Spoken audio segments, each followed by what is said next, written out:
In early 1897, the little-known James Ross Clemens was seriously ill in London.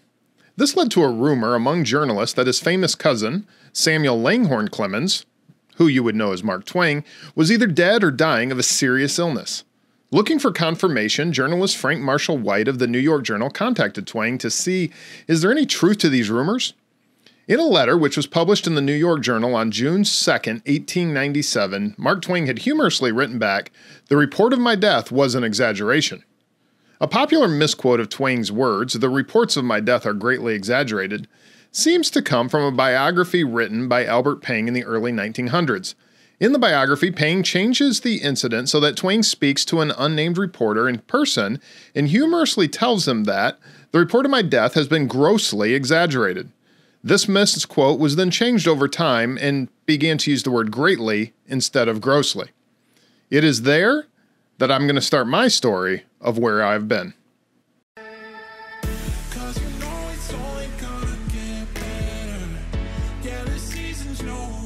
If you break the law, if you decide to do this, we're going to hold you responsible. You are the only good thing in someone's worst day. That is a privilege for a police officer. At the very least, you could honor the sacrifices of police officers and their families. We have the ability to save the Republic.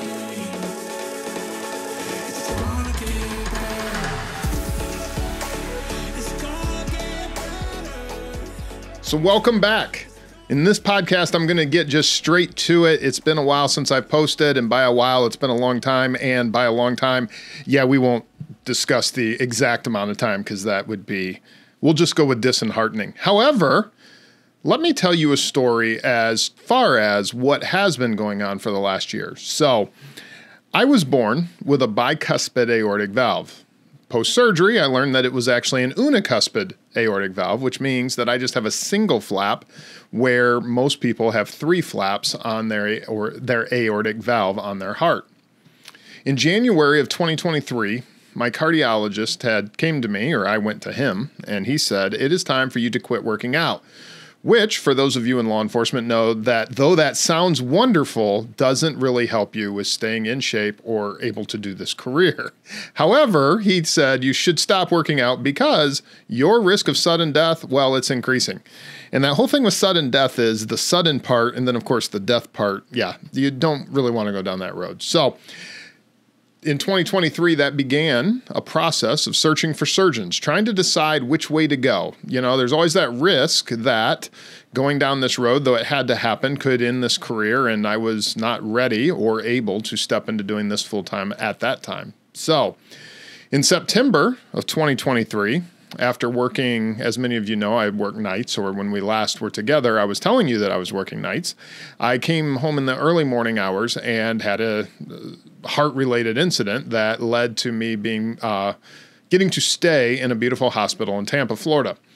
They did a bunch of tests. They did the whole heart cath, everything that if you've had any heart issues you've been through, and they confirmed that, hey, it is time, you must do this surgery because that whole risk of sudden death thing is becoming more of a thing, and sooner is always better than later when you have a risk of sudden death. Of course, I did explain to them that everyone who is alive has a risk of sudden death, but they weren't having it. So that led last October 2023 to me going to the Cleveland Clinic in Ohio, one of the top-rated hospital groups for this surgery, and had open heart surgery. And it was the full cut open. We're going to cut you from here to here, and we're going to, flop you open, go in there, do a few things, do a little plumbing if you would, and go from there. Given my age, I didn't qualify for something known as a TAVR. If you have grandparents, possibly parents, who have had heart surgery, heart valve replacement surgery, these days they have probably had, if they're older, something called a TAVR. And that's pretty much a transcatheter where they go in through the groin and they pop the new one in. It's much less invasive and there isn't all this chopping you open thing. However, the studies are changing. They have an extremely short shelf life. So the younger you are, the less likely you are able to have that surgery. And that was me. So I got to get the full cut open, and then we're going to piece you back together part. Unfortunately, while they were inside my heart and doing the surgery, what the surgeon described as looking like squeezing toothpaste from the tube is essentially what the inside of my heart looked like, something that tests and so forth they hadn't seen. So this led to what you call a heart block. And so that led to coming out of surgery and being put on a temporary pacemaker when I was in cardiac ICU, which I got to hang out for more than a week. That was a time. In fact, in truth, it was a week of very strong emotional ups and emotional downs and some very dark moments. And someday I will hopefully be in a place that I can talk about it. And maybe I can tell you some things that will help you. But it was a very discouraging, very dark moment of the last year. But a permanent pacemaker was put in and the healing process began. And after approximately 15, 20 days, somewhere in there, finally got out of the hospital and eventually made it back to the state of Florida and started that recovery process. After 90 days, I went back to work in the law enforcement career. I do not suggest doing it that fast. If you ever have to have this surgery, especially if you are an agency that wears the over carrier, really just a vest in general, but the over carriers, anything that's putting stress on your shoulders, 90 days is way too dang fast. Unfortunately, because of my situation and just where I was at from financial aspects and so forth, that I didn't have a choice. And I had to be back in 90 days. And by the grace of God, I made it back in 90 days. Now, this will also be a topic of a future podcast because it's something we can do better at as a profession. To go through something like this and essentially have to be back that fast when you're in no way ready is just not good. So that's something that I will certainly address in the future, and maybe we'll bring on some experts or some people who have a lot of knowledge in that area. But it would be a mistake for you to hear my story or my breakdown of everything that has occurred over the last year and think that it is some woe is me diatribe. In fact, I wanted to start with this conversation because the opposite is actually true. In fact, there were signs all the way through this thing of divine providence. In fact, starting with the entire delay in the beginning, like I said, it was early 2023 where I was told, hey, it is time, you got to get this surgery done. And yet it was months before that came together, just through a myriad of dealing with the medical establishment. As many of you know, it can be quite the headache. And if you just deal with people in general, it can be a headache. Well, that ended up being a blessing because I would not have been able to go to Cleveland Clinic with my standard insurance. And in that time period, another insurance possibility came on, something called Surgery Plus, that if your agency or your work offers, I can't say enough good things about them. They are absolutely an amazing program, but that amazing program opened the door that allowed me to go to Cleveland Clinic.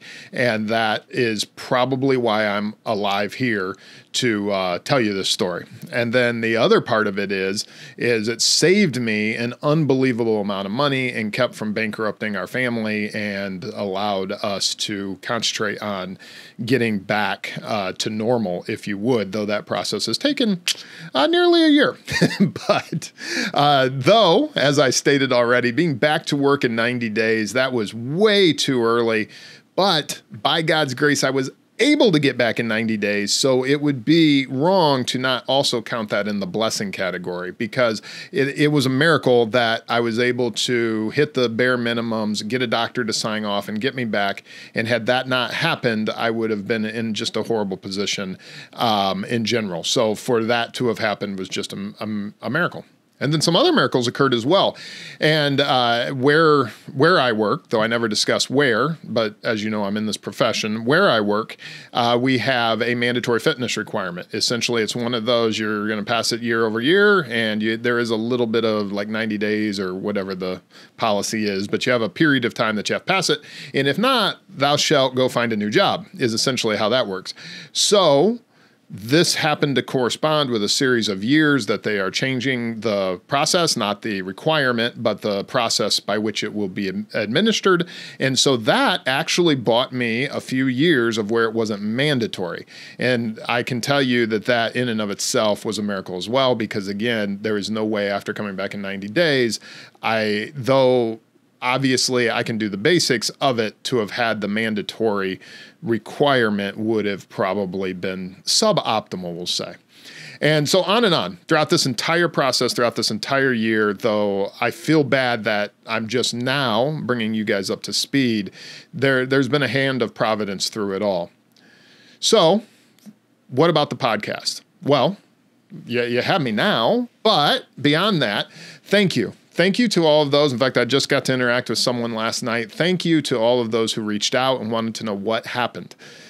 I really appreciate that. And I tell you, you are the primary reason why I keep coming back to this. If I never heard from anybody, I can tell you I would not do this. I don't do it for me. I do not do this as a hobby. I have hobbies. There are all sorts of things I love to do that are hobbies. This is not one of them. I enjoy doing it. I love doing this. And it's something that, they say if you would do it for free, which I have, and you'll do it forever, then you never work a day in your life, or however the saying goes. Well, that is true.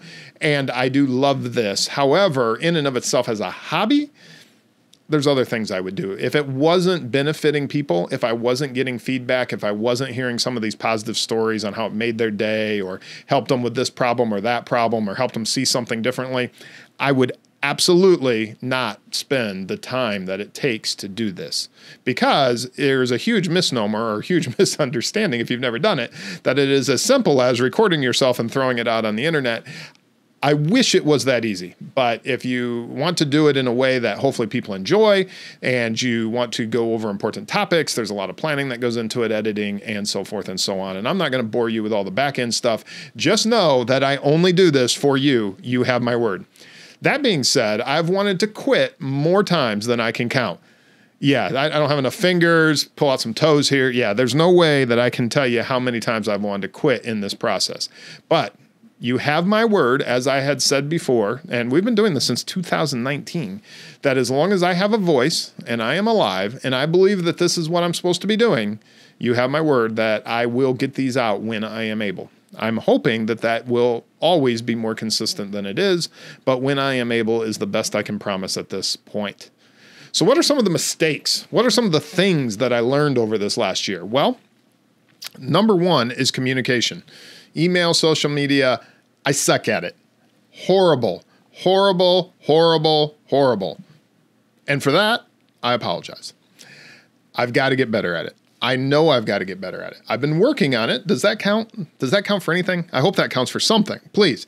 But I've got to get better at the communication, and I know that.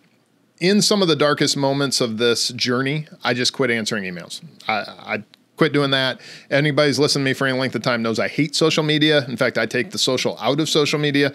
So I stopped putting stuff out on social media, and that's my fault. I didn't invite you along on the journey, and that probably could have helped some of you. That probably could have given you some insights, seeing some of those dark days, seeing some of those challenges. It's just not naturally what I do. My personality, my way of when things are going horribly off the rails, which would be one way to describe this last year.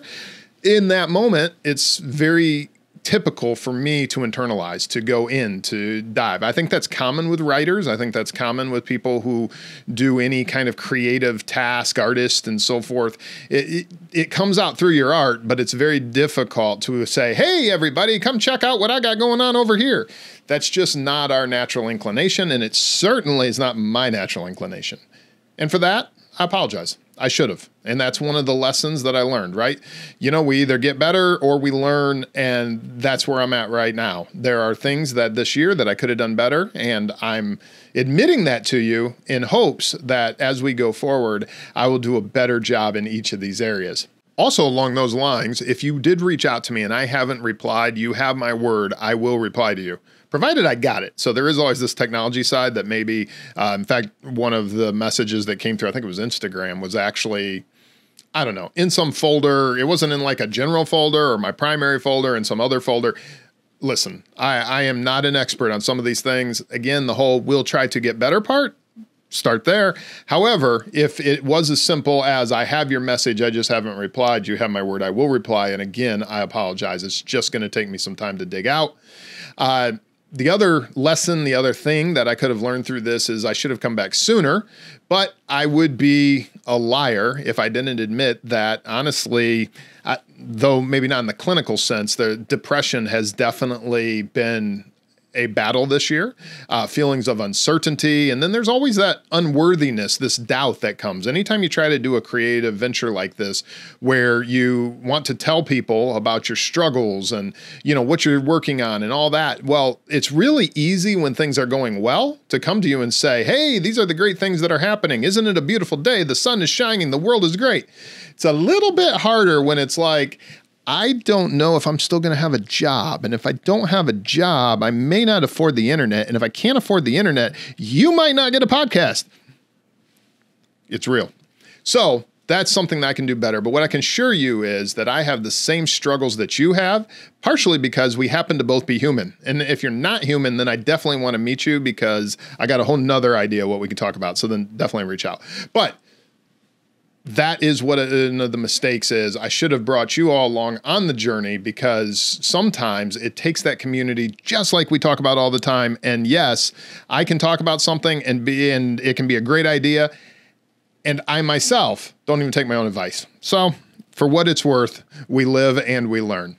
So what's the future, right? What's next? So the future, Wayne Mulder, will be doing something in the podcasting, speaking, so-called influencing, whatever you want to call this, space for as long as I know I'm helping at least one person and as long as God keeps me on this green earth. If I'm not on the earth, it's going to be much harder to do. It's just the reality of it. But that doesn't mean there may not be some changes. There might be some name changes. In fact, I've thinking of a few different ideas. I might just throw them out on social media, get your guys' feedback, but just some things to where I think the focus needs to go from here because I think we're getting bogged down a little bit in, hey, it's a mental health podcast or it's a law enforcement podcast. And yeah, that is true in some broad strokes. I am Wayne. I work in law enforcement and that is something I can speak from. But I don't know that really that is the direction that we're headed here. So some of that's going to come out and definitely I want to get your ideas and thoughts as we go along this. But I assure you that for as long as that I can do something in this space, I will do something in this space until I'm led to go in a different direction. Another thing when we talk about the future is this whole valve that started this conversation is I went with a bovine, that would be cow for those of you who are not sure what that word means, but I went with a bovine biovalve. So it has a shelf life. I did not go with mechanical valve because the mechanical valves all require a lifelong anticoagulation drug. So especially in a career where you can get shot, stabbed, punched, etc., I didn't want to do that. Now, I've since spoken to others who have and have done just fine. So maybe, we live and learn, right? Back to the theme of today's conversation. But that was something I had to make a decision on, and so I went with the bovine valve.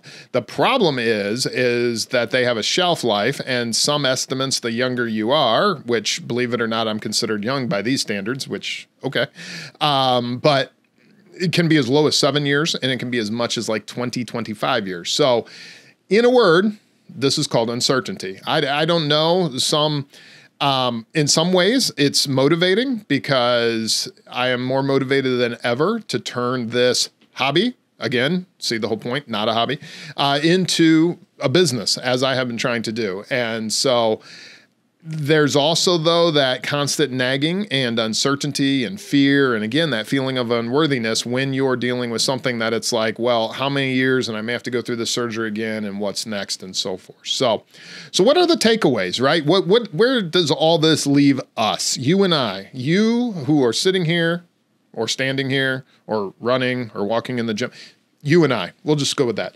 More content is coming. You have my word. I am hoping that we will have a full launch by the week of September 1st. However, as always, I am literally taking it 1 minute at a time while trying to improve in each of these areas. Another takeaway is this year has taught me more than ever to think in this concept of what would you do if you only had 2 years to live. So I've been listening to a lot of content lately by Dan Martell and Ed Milet. Those guys are amazing. I would highly recommend listening to them if you don't already, but given their numbers, you probably do. And they've really kind of helped me zero into this question and the potential answers. Though I hope God gives me much, much more time than 2 years, and at least as far as my heart, all indications are that he has or will, but it's still a great orienting question. The reason that's such an important question with the 2 years, what would you do if you only had 2 years left to live? Why does that matter? Well, it's a long enough time frame that you don't come up simply with the answer, well, I would just have dinner with my family, my friends, the kids, we'd all sit here. It's kind of like the end scene of Don't Look Up, which is very ironic, by the way, where when the world is ending and the house is about to disappear for all time, they're actually sitting around having dinner with the family. I think it's one of those moments that maybe Hollywood didn't realize what they were saying, that the most important thing was the family, and ironic twist for Hollywood when they're trying to make a Green Agenda movie. But anyway, I digress. But that is the answer you typically get. What would you do if you had 5 minutes left to live? Well, obviously, it's going to be very confined. What's great about the 2-year question is it's long enough to do more than sit here, sing Kumbaya, and hold hands with the people that are most important to you. It's enough time for travel. It's enough time for including, obviously, prioritizing family, but also for doing other things. Maybe, what can I do? You start thinking about legacy. Maybe it's starting a business. Maybe it's changing careers. Maybe it's, well, if I had 2 years left to live, I wouldn't be doing this job anymore. Well, that's something, right? That is something that you can do. So all the above become part of that totality of living intentionally, living with intentionality. That is what I want to encourage you to do. So what would you do if you only had 2 years left to live? I know it's morbid. I know nobody ever wants to think about the fact that they will die, but last I checked, we have a 100% mortality rate among humans. Yep, I am reliably informed. It has remained consistent. It's still 100%. So I hate to break it to you, but it's going to happen one day. Not today, hopefully not tomorrow, and hopefully not for a very long time, decades and decades. But think about, what would you do if your actions were what would make a difference if you only had 2 years left to live? So that's the thought I want to leave you with this week. You know, what would you do if you knew you only had 2 years left to live? What would you do differently? What would you do the same? Just think about it, and I hope that that my story and my journey, it helps you, and that you'll come along for more content as I rebuild this, and maybe tell others and invite them to join us. Lastly, I want to assure you that the reports of my death were and are greatly exaggerated. Have a great week. I'll see you next week in the podcast, but in the meantime, I'm going to see you out there on the blue line.